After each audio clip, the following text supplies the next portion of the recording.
Yeah, hey there, Courtney and Mary Beth. We're here at Sheriff's headquarters where they had a news conference a little earlier attended by Sheriff Don Barnes and Orange County District Attorney Todd Spitzer. And as you mentioned, we have learned a lot more about what happened at Cook's Corner last night. One thing both men talked about was the man they say was the shooter. Take a look at this picture. This is a picture of John Snowling, a retired police officer from the city of Ventura. He was a sergeant with the City of Ventura Police Department, now retired, living in Ohio, but also has a home in Camarillo. And there's some video you're going to see of a search of that home. Earlier today, the sheriff confirmed they did search a home in Camarillo looking for evidence regarding what happened at Cook's Corner last night. He wouldn't reveal what they found there, but we do know more about what he brought with him to Cook's Corner last night around 7 p.m. Let's take a look at some day video taken today. The crime scene still active at Cook's Corner in Trabuco Canyon. That's where Snowling went with the guns, according to investigators, went with multiple guns.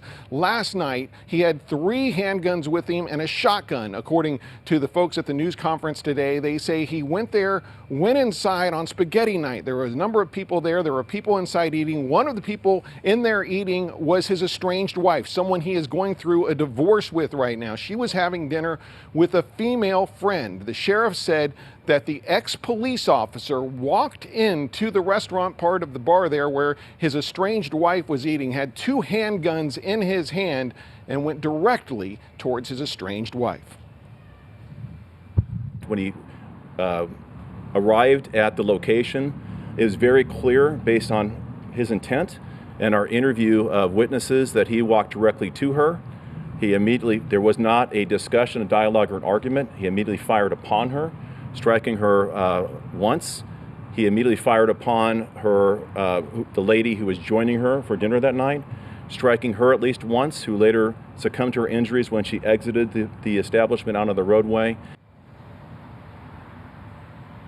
As we heard from a witness last night, he said that was not all. The man kept shooting inside the restaurant, went outside the restaurant, continued firing, went to his truck in the parking lot and retrieved a shotgun and fired some more. And all 3 people were killed, 6 people were wounded. As you heard the sheriff say, one of the people who was killed was that female friend of his estranged wife. She succumbed to her injuries after being shot there. 2 men were also killed. We do have the identity of one of those men. He has been identified as John Lay. He is 67-year-old from Irvine. Now, this is kind of what some are calling heroic here. This is the interesting part of this. All of this happened, it seems, only within a matter of minutes, 2 or 3 minutes maybe. The first call to 911 came in at about 7:04 p.m. Deputies were there within a couple of minutes, according to the sheriff's department. When they arrived, they started receiving fire from the shooter, according to the sheriff, who told us more about it today. They returned fire. The shooter was killed, declared dead on site. Todd Spitzer, who's the Orange County District Attorney, he investigates shootings by sheriff's deputies in Orange County. He says his people are investigating this case. However, it does not look like those deputies will be facing any charges. As Spitzer says, what he's learned so far is that the deputies' actions were heroic.